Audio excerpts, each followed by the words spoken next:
राम राम मंडळी, 1 मिनिटाच्या व्लॉग मध्ये आपलं स्वागत आहे। तर चला आपण आज मम्मीकडून शिकूया पेंडवड्या। तर बाजरी ज्वारी भाजून घेऊ आणि दळून घेऊ, मिक्सर मध्ये बारीक करून गरा गरा गरा गरा पाण्याचं आदण ठेवू आणि आता उरलं सुरलं बारीक करून घेऊ। आता हे गव्हाचं चिकाचं ठेवलेलं होतं आपण आणि त्याच्यामध्ये आता जिरे मिरची पावडर आणि मीठ याचं मिश्रण घेतलंय, ते पाण्यात ओतलंय ना। आता बाकीचं उरलेलं पावडर मिश्रण केलंय, कालवण केलंय। आता झालंय आपलं चव घेऊ आणि चव वरती घेऊन चटई बिटई टाकू। चांगलं ऊन बिनगार पडलंय मस्त, आता मंडळी चटई बिटई टाकली, आईनं बनवले गोळे। आता घेतलंय पचकन दाबलंय आणि दिलंय टाकून, त्या बा काय झालं ते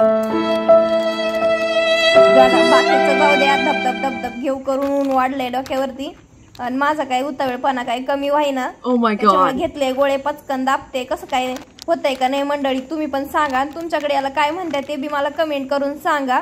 आमच्याकडं ना पेंडवड्या लय आवडीनं खात्यात, आमच्या पप्पाला की नाही लय आवडतात, त्या पौष्टिक असतात आणि आरोग्यासाठी चांगल्या असतात।